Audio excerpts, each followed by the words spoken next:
앞선 본문 10장에서 예수님은 12명의 제자들을 세상으로 파송하셨습니다.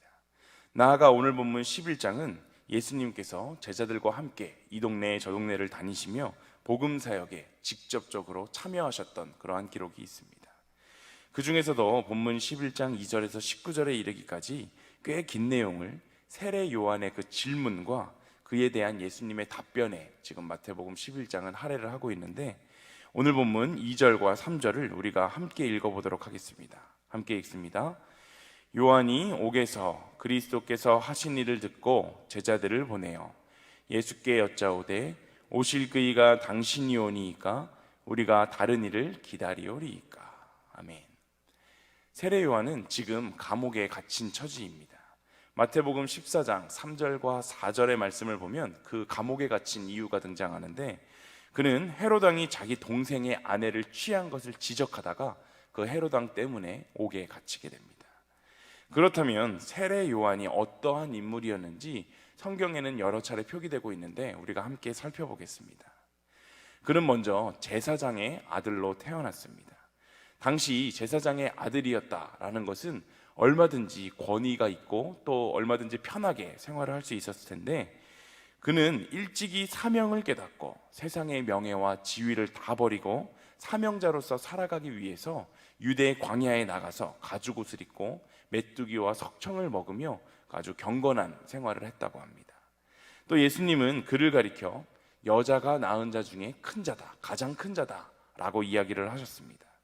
그는 주님의 길을 예비하는 자였고, 또한 종교 지도자들이나 정치 지도자들에게 그들에게 서슴없이 독사의 자식들아 외치면서 회개를 촉구하기도 하는 정말 강건한 사람이었습니다. 어느 날 세례 요한은 예수님이 걸어가시는 모습을 보았는데, 그는 그 모습을 보면서 보라, 세상 죄를 짊어지고 가는 어린 양이다 라고 이야기를 합니다. 그는 예수님이 우리를 구원할 구원자시며 또한 하나님께서 이 땅에 보내주셨던 메시아라는 그 사실을 아주 명확하게 깨닫고 있었습니다.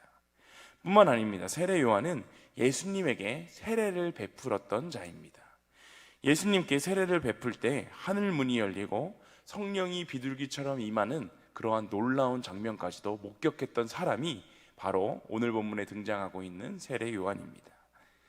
이렇게 예수님이 오시기 전, 또한 예수님이 오시고 나서도 굉장히 중요한 사명을 감당했었던 그 중요하고 위대한 인물이 이 세례 요한입니다.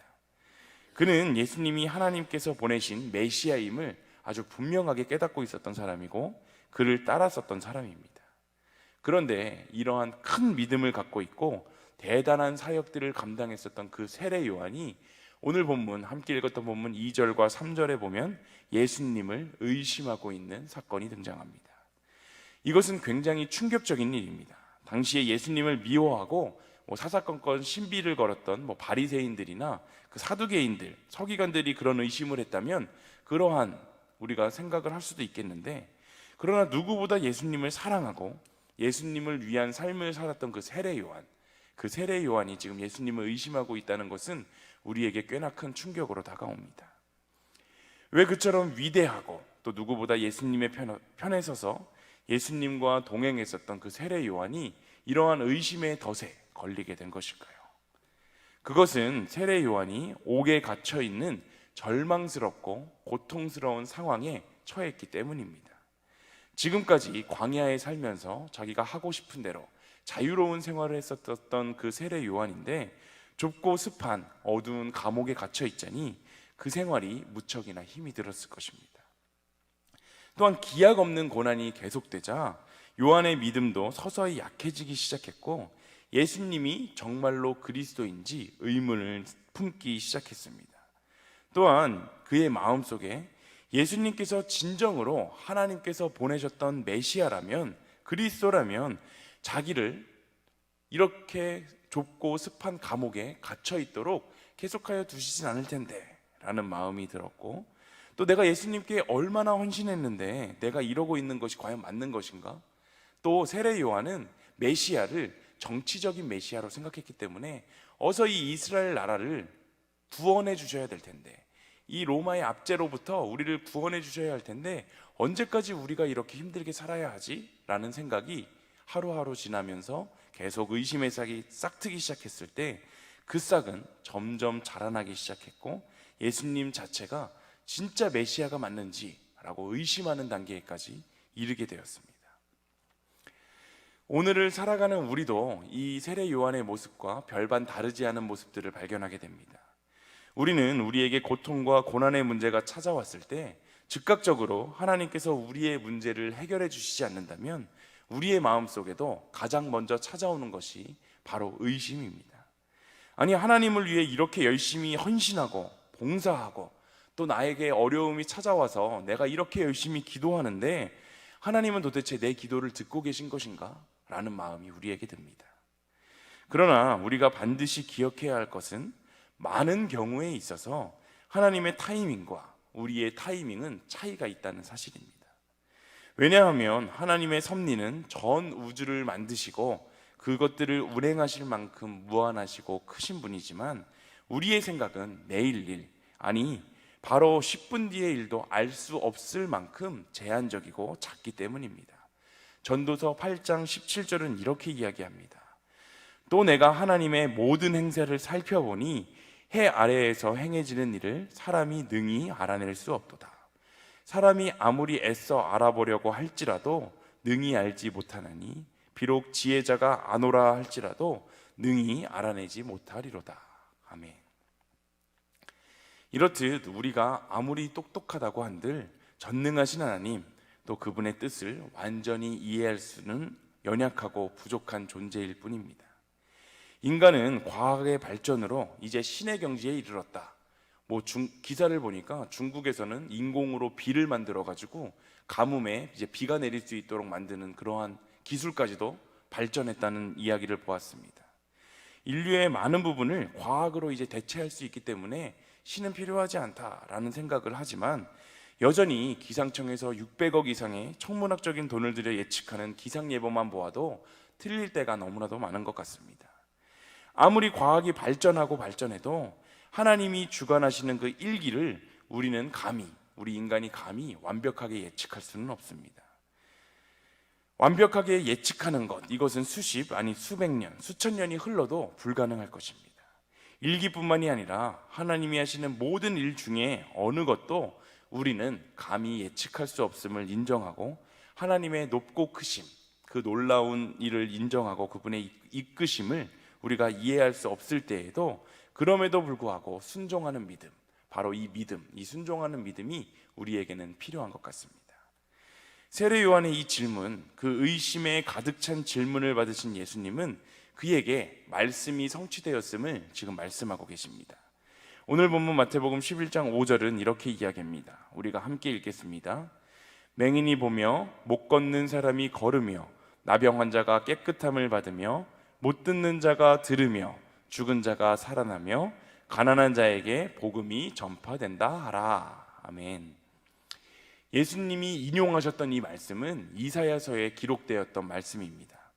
이사야서에 메시아에 대해 기록되어 있는 말씀을 인용하시면서 자신이 성경에 기록된, 이렇게 성경에 이미 예언되어 있는 메시아임을 분명하게 말씀하고 계십니다. 예수님은 보이지 않는 자의 눈을 뜨게 하셨고 듣지 못하는 자의 귀를 여셨으며 가난한 사람들에게 그 복음을 전파하셨습니다. 이 예언을 그대로 성취하심으로 자신이 메시아임을 그는 삶으로 증명해내셨습니다.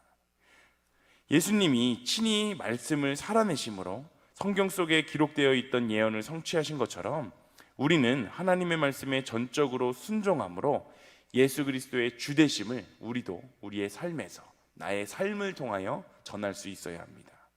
죄와 어둠으로 가득한 이 세상에 예수님 안에서 진정한 빛을 발견하고 구원의 길로 나오도록 이 예수님을 모르고 죽어가는 많은 이들에게 하나님의 사랑을 전하는 것이 바로 우리의 사명입니다.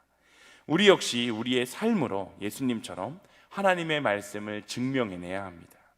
세상 사람들은 우리 그리스도인들의 삶을 보고 하나님을 알게 되는데 우리가 백날 교회에 다니고 우리는 기독교인이야 라고 말로 이야기한다고 해서 그들이 교회에 나오고 그들이 구원에 이르게 되는 것이 아닙니다.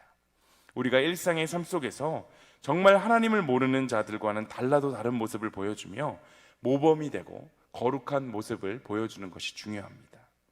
나도 여전히 어려운 일상의 삶일지라도 나보다 더 어려운 사람들을 외면하지 않고 그들을 돕고 섬기며 매일의 삶 속에 하나님께서 우리에게 부어주신 작은 것이라도 감사하는 마음으로 살아갈 때 우리는 하나님을 모르고 죽어가는 많은 이들에게 우리의 삶 자체만으로 하나님의 복음을 전할 수 있습니다. 이러한 귀한 사명을 잘 감당해내시는 우리 일신교회의 모든 성도님들이 다 되시기를 소망합니다. 오늘 본문 28절을 함께 읽어보도록 하겠습니다. 함께 읽습니다. 수고하고 무거운 짐진 자들아 다 내게로 오라. 내가 너희를 쉬게 하리라. 아멘. 사람은 누구나 예수님이 말씀하신 것처럼 수고하고 무거운 짐을 지고 자기의 인생길을 살아가는 인생입니다. 그래서 인생의 고생스럽고 무거운 짐을 벗어버리고 참된 평안과 안식을 얻고자 하는 것은 그리스도를 믿는 사람이건 아니건 간에 상관없이 모든 인간들이 바라는 소망입니다. 예수님은 이러한 인생들에게 참된 안식을 얻는 법을 지금 알려주고 계시는데 바로 다 내게로 오라, 다 내게로 오라 말씀하고 계십니다. 어떤 이들은 고행을 통해서 진정한 평안을 얻을 수 있다 하여 세상과 단절된 삶을 살기도 하고 또 말을 안 하고 몇 년 동안이나 무건수행을 하기도 하고 또 최소한의 음식만을 먹으면서 정말 온몸의 뼈가 다 드러나 보일 정도로 단식을 하면서 살아가는 사람도 있는데 그러한 모든 행동들은 결국 인간의 그 어떠한 노력으로도 참된 평안을 얻을 수 없다라는 것만 잘 보여줄 뿐입니다.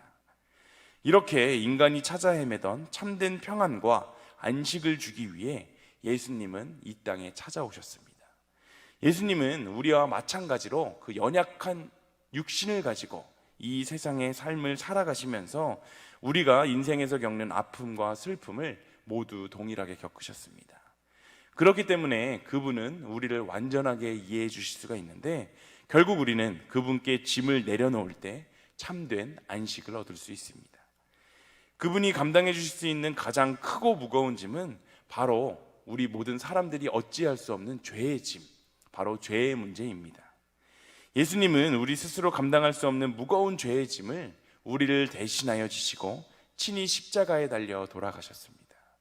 그러므로 우리가 그에게 나아가기만 한다면 죄의 짐으로부터 해방되어 푸른 초장과 쉴만한 물가에서 넉넉한 안식을 누리는 것을 경험할 수 있습니다. 오늘 본문 28절의 말씀은 시작을 수고하고 무거운 짐진 자들아 라고 말하는데 우리가 우리 인생에서 수고로움을 느끼는 이유가 과연 무엇일까요? 그것은 자기가 인생의 주인이라고 착각하며 삶을 살아가기 때문입니다. 스스로 자기 인생의 주인이라고 착각하며 살아가는 한 우리의 인생에서 진정한 평안, 진정한 안식을 찾아보기는 어렵습니다. 우리 안에서 일어나는 끝없는 욕심, 그것들을 스스로 만족시켜야 하는데 스스로 주인 행세를 하는 사람은 자기 내면에서 끊임없이 일어나는 그 욕망이 채워지지 않기 때문에 항상 불안하고 긴장된 삶을 살아갈 수밖에 없습니다. 남이 누리는 만큼은 가져야 한다는 초조함, 다른 사람보다 더 많은 것을 누리고 싶은 그 욕심 때문에 온전한 쉼을 누릴 수가 없는 것입니다. 예수님은 그러한 인생들에게 오늘 본문 29절 이렇게 말씀하십니다. 함께 읽겠습니다.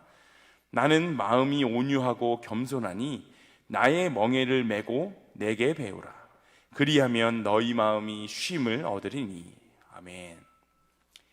예수님은 바로 이러한 인생들에 향해서 그분이 허락하신 쉽고 가벼운 멍에를 메어야 참된 안식을 누릴 수 있다라고 말씀하십니다.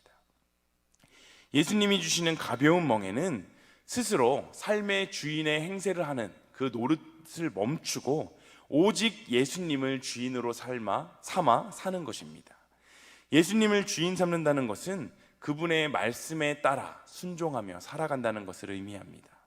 그것만이 끊임없는 욕망과 욕심으로부터 해방되는 길이며 예수님이 주시는 참된 평안과 평강을 누리는 유일한 길입니다. 예수님은 세상이 줄 수 없는 참된 평안과 안식이 오직 당신 안에만 있다고 약속하셨습니다. 이 약속을 믿고 언제나 예수님 앞에 나와 예수님을 주인으로 모시고 예수님의 말씀을 따라 살아가겠다 결단하는 우리가 되었으면 좋겠습니다. 오늘 하루의 삶 속에서도 세상이 주지 못하는 참된 쉼과 평안, 만족감을 예수님께서 주신다는 것을 알고 느끼며 또한 누리며 살아가시는 이 신교회 모든 성도님들이 다 되시기를 간절히 소망합니다. 우리 이 시간 찬송가 384장 함께 찬양하겠습니다.